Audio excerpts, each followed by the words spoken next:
Hebreus 4,14. O finalzinho desse trecho, irmãos, da conclusão do capítulo 4, tem o seguinte tema: Jesus, o sumo sacerdote, se compadece de nós.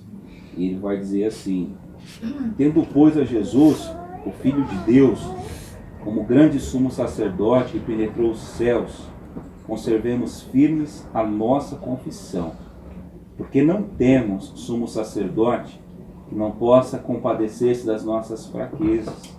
Antes, foi ele tentado em todas as coisas à nossa semelhança, mas sem pecado. Acheguemo-nos, portanto, confiadamente junto ao trono da graça, a fim de recebermos misericórdia e acharmos graça para socorro em ocasião oportuna. Amém. Amém. Irmãos, vocês sabem que eu gosto de dar tema, né, para as reflexões. O tema da reflexão de hoje é uma pergunta: o que fazer quando não se sabe o que fazer? O que fazer quando não se sabe o que fazer? E essa não é apenas uma frase de efeito, essa é uma realidade da vida. Porque quer queira, quer não, todos nós estamos sujeitos a algum momento da nossa história, da nossa caminhada, seja no âmbito familiar, no âmbito da fé, não importa. Nós podemos nos encontrar num momento, numa situação, onde o sentimento que assombra o coração é exatamente esse: e agora? Para onde vou? O que faço? Aonde me apoio? Aonde encontro socorro? Aonde encontro alento? Há muitos momentos, irmãos, que você e eu não sabemos o que fazer. Há muitos momentos onde nós somos emparedados, somos encurralados por circunstâncias e nós não sabemos o que fazer. Há momentos que nós nos encontramos diante de situações para os quais a gente não tem estratégia. Todo planejamento cai por terra.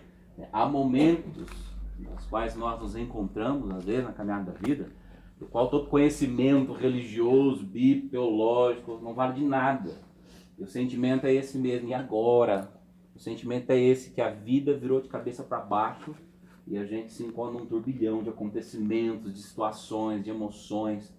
Momentos, meus irmãos, diante das quais nós não temos poder, das quais nós não podemos reverter a situação que se impõe. E a pergunta é exatamente essa: o que fazer? E agora? Situações das quais ninguém está livre, situações reais, problemas familiares, problemas talvez dos pais com os filhos, dos filhos com os pais, situações que vão se impondo no lar e vão cansando a família, vão cansando os relacionamentos, vão desgastando os relacionamentos. É o divórcio, é o rompimento nos laços, situações financeiras, problemas que vão machucando o coração. E eu falo problemas mesmo profundos, daquele momento onde o pai conta o dinheirinho e ele sabe que não vai dar para mistura até o fim do mês. E o sentimento é esse: e agora? A última lata de leite, a última lata de óleo, o último pacote de macarrão, mas ainda é dia 20. Tem mais uma caminhada, o quinto dia está longe. O que fazer? Pode ser uma doença, pode ser uma depressão, pode ser uma angústia, enfim, cada qual tem o seu momento, sua provação, seu deserto. O que fazer, meu irmão? O que fazer? E eu queria falar o que não fazer antes de olhar para esse texto e falar o que a gente precisa fazer, o que Deus nos convida a fazer. Tem muitas pessoas nessa hora, elas se revoltam. Primeiro se revoltam umas com as outras. Procuram culpados, procuram por que disso, talvez se eu tivesse tomado um caminho diferente, não teria chegado onde chegou, não entendo, não aceito. E as pessoas vão se revoltando. Às vezes as pessoas se revoltam contra elas mesmas, achando que não fizeram o suficiente, que não fizeram o que poderiam ter feito.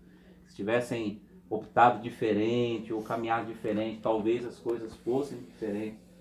Existem pessoas que se revoltam contra Deus, finalmente contra Deus, porque Deus permitiu, porque Deus fez, porque Deus não me ouviu a minha oração. Orei tantas vezes, orei 1 milhão de vezes. Deus parece absurdamente, completamente ausente, distante. O que fazer? E permita-me uma observação: quando nós nos entregamos à revolta, à angústia, diante das situações de adversidade, o problema é nós nos tornarmos amargos, desesperançosos, azedos, né, com a alma aborrecida, com o coração afadigado. Né? O que fazer, meu irmão? O que fazer, meus irmãos, nas horas de dificuldade? E eu quero então te convidar a olhar para esse texto tão bonito. D.L. Moody, um dos maiores pregadores avivalistas do final do século XIX, falando desse texto aqui, ele fala o seguinte, que poucas palavras, poucos textos do Antigo Testamento são tão preciosos no que diz respeito às promessas de cuidado para a vida do crente quanto esse texto. Esse texto é preciosíssimo. Se a gente parasse por aqui, lesse o texto, fechasse a Bíblia, encerrasse, eu acredito que o sermão já está dado nos corações. Mas a gente pode olhar um pouquinho mais pausadamente, observar algumas coisas nesse texto que vão trazer, que trazem ali alívio, consolo, esperança, que pode ajudar todos nós nas nossas dificuldades. Eu creio, meu irmão, que a primeira coisa, quando nós não sabemos o que fazer, a primeira coisa a ser feita é pararmos e atentarmos para a pessoa de Jesus Cristo. É nos voltarmos de todo o coração, de toda a mente, de todo entendimento para a pessoa de Jesus Cristo. Quando não se sabe o que fazer, em algum momento dessa caminhada, esse sentimento de não saber o que fazer, pode ser justamente o resultado de talvez deixarmos de olhar para Jesus Cristo. Nós precisamos, meus irmãos, continuadamente, a todo momento, a todo instante, nos debruçarmos diante de Jesus, nos prostrarmos diante de Jesus. Quando você se sentir fraco, não sabe o que fazer, atente para Jesus Cristo. Quando você se sentir esgotado, perdido, confuso, precisando de alento, de coragem, de força, de esperança, de renovo, de resposta, de transformação, só há um lugar para que isso seja encontrado, vivido, experimentado, aos pés de Jesus Cristo. Quando não se sabe o que fazer, a resposta é: atente-se para Jesus, volte-se para Jesus. Interessante, irmãos, que a carta aos Hebreus vai comparar a igreja aos peregrinos do Antigo Testamento, inclusive no capítulo 4. O autor aos Hebreus vai fazer um paralelo, ele diz que a igreja também é peregrina nesse mundo.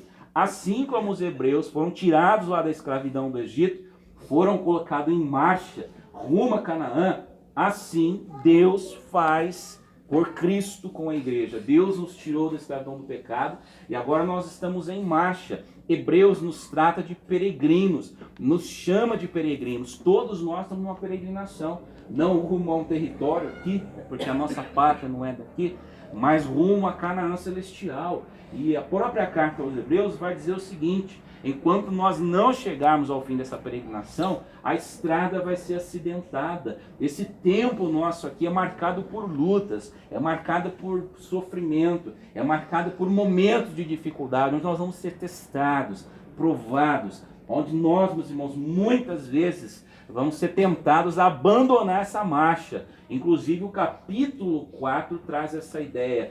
Há um descanso prometido, há um lugar prometido, há um espaço prometido, mas vocês não chegaram nesse descanso. E qual é a solução então durante essa peregrinação? E já está aqui no final do capítulo: olhem para Jesus Cristo. O tema central de Hebreus é justamente essa, a superioridade de Jesus Cristo. O autor aos Hebreus vai dizer assim: os peregrinos chegaram porque Moisés ia adiante dele, mas Jesus Cristo é muito superior a Moisés. Então olhem para Jesus e sigam Jesus. Os peregrinos chegaram porque foram servidos pelos anjos de Deus, ele vai dizer aqui na carta. Mas ele vai dizer também: Jesus Cristo é muito superior aos anjos de Deus. Então se entregue às cuidados de Jesus Cristo. Os peregrinos chegaram e durante a peregrinação foram servidos pelos sacerdotes. Jesus Cristo, na carta aos Hebreus, é muito superior aos sacerdotes. Então, meu irmão, o primeiro passo, o primeiro momento que ele nos mostra é: sigamos a Jesus Cristo. Jesus é superior aos anjos, aos profetas. Ele é o próprio Deus que vai adiante, Ele é o próprio Deus que caminha, Ele é o próprio Deus que vai conosco. Cristo é aquele, meu irmão, é o nosso grande sumo sacerdote, é Ele que nós seguimos. E seguindo a Jesus Cristo, ainda que nessa peregrinação a gente passe por dificuldade, nós não nos perdemos no caminho. Seguimos aquele que é o Senhor da história, que é o Alfa, que é o Ômega, aquele que morreu, mas ressuscitou e ganhou o direito de se assentar ao lado de Deus Pai. Ele é esse grande sumo sacerdote que vai adiante de nós nas nossas dificuldades. O que fazer quando não se sabe o que fazer? Olhe para Jesus Cristo. Não deixe de olhar para Jesus Cristo. Olhe para Cristo. É dele que vem, meu irmão, a alegria. Senão essa peregrinação por esse mundo fica insuportável. É dele que vem a esperança. É dele que vem o sentido de vida plena. É dele que emana a paz, que apazigua o coração nessa existência conturbada que nós nos encontramos. É dele que vem, meu irmão, o sossego no coração, mesmo mediante as dificuldades, os problemas financeiros, familiares, enfermidades, de relacionamento, seja qual for. Olhe para Jesus Cristo. Mas o texto prossegue.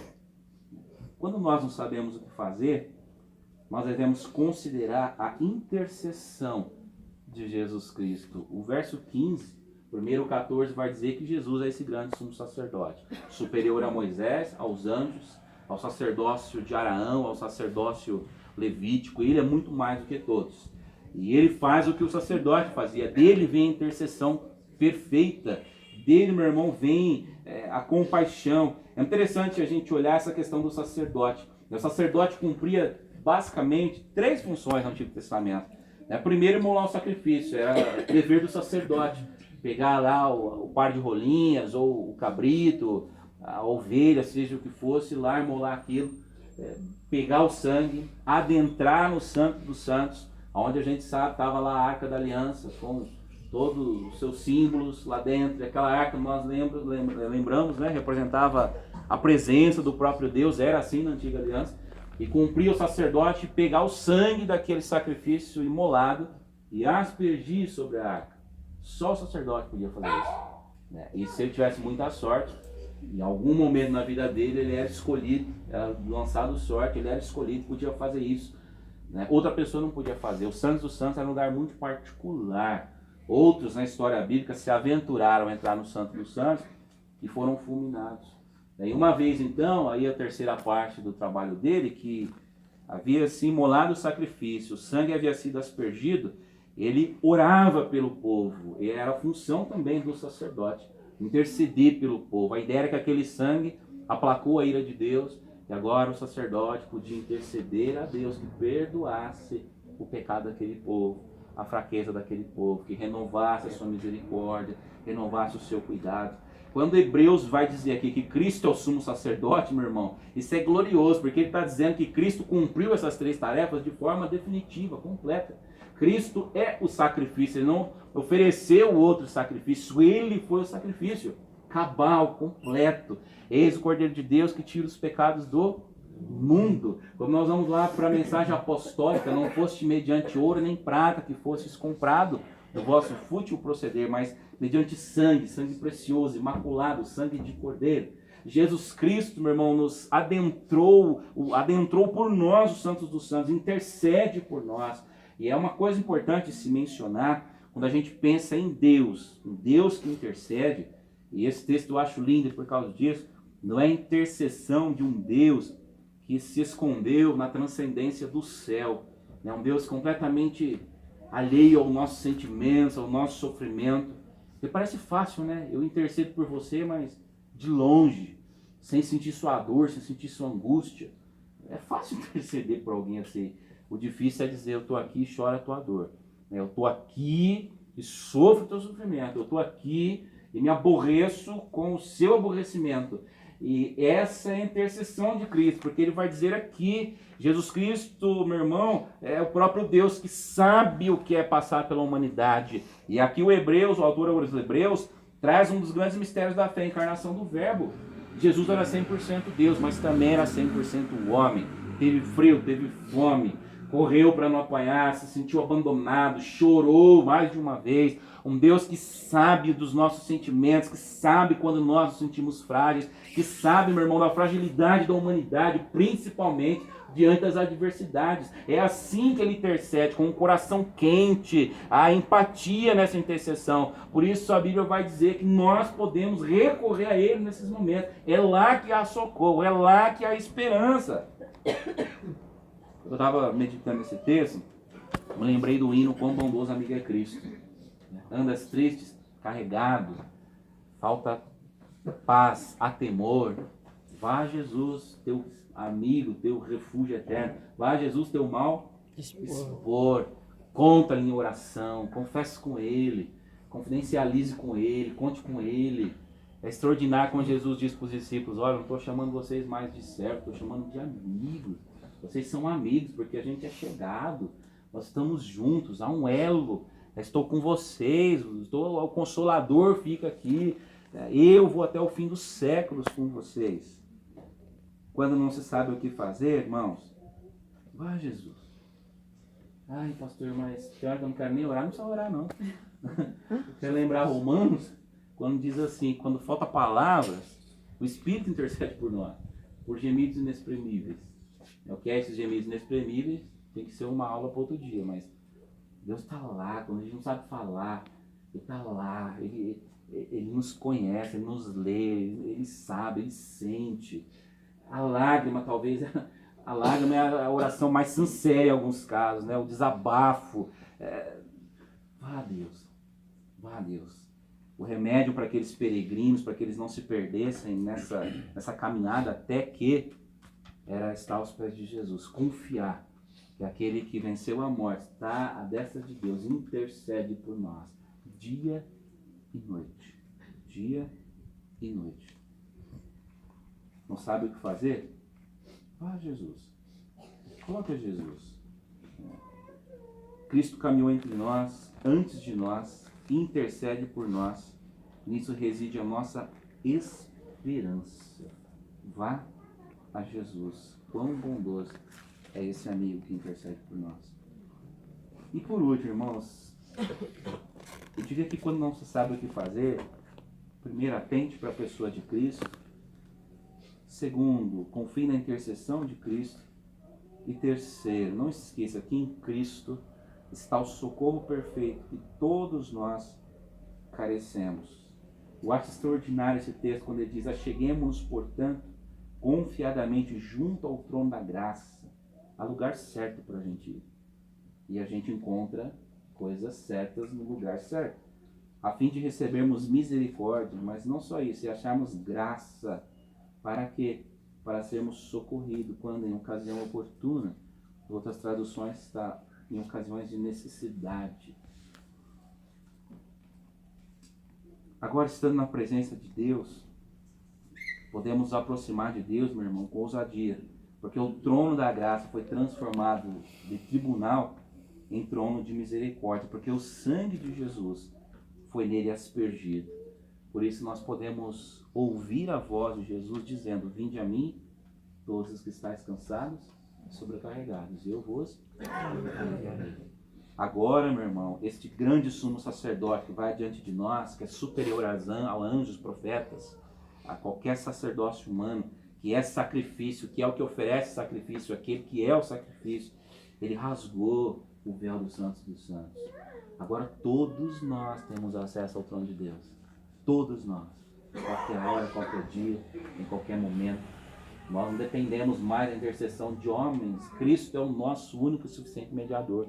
Basta em nome de Jesus clamarmos a Deus. Basta em nome de Jesus acessarmos o trono de Deus e recebermos graça. Ele é aquele que promete, meu irmão, socorro, que promete de forma perfeita cuidar, zelar.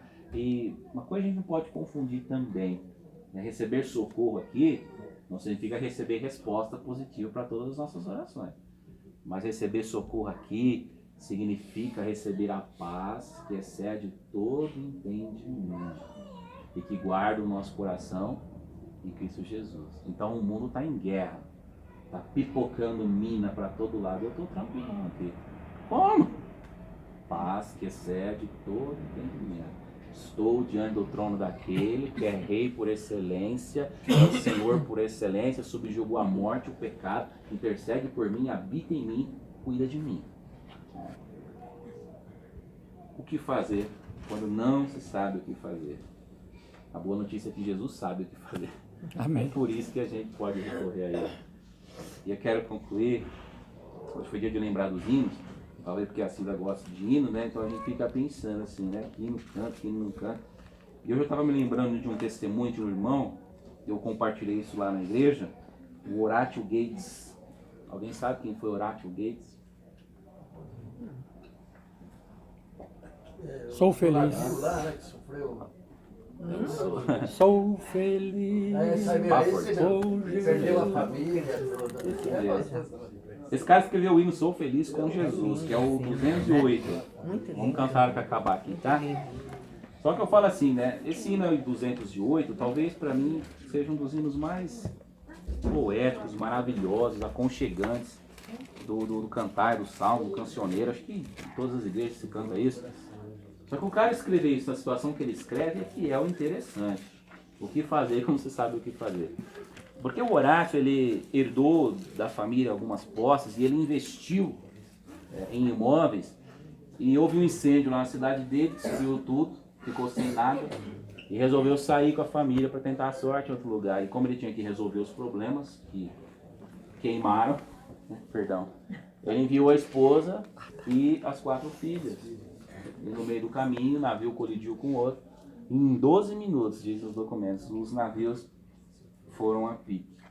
Mas nem todo mundo morreu, porque a esposa não morreu. A esposa mandou uma carta de volta. E a carta bem animadora, né? Dizia assim, viva, vírgula, porém, sozinha. Puxa vida. 4 filhos de uma vez. Ô, Senhor amado, né? E aí ele foi em encontro da esposa, né? Foi levada para o país de Gales e ele foi a um encontro. E quando ele passava próximo ao local do naufrágio, ele vai escrevendo esse hino aqui, né? Ah, irmãos, como a gente consegue essas coisas, né? Como a gente consegue isso? Sou rico, tudo faz a gente ficar triste. Quando a gente faz, como que a gente consegue isso? Escrever uma canção para sou feliz com Jesus. Quando tudo na minha vida diz, você não é feliz. Como? Quando a gente vai aos pés de Jesus, que é o sacerdote, que é o intercessor, que é o cuidador. Então, meus irmãos, nos apeguemos a Ele. Cida, Carol, Ana, Edson, o que fazer, como sabe o que fazer, olha para Jesus. Se apegue a Jesus. Vá aos pés de Jesus. Irmão, o que fazer quando não sabe o que fazer? Vá aos pés de Jesus.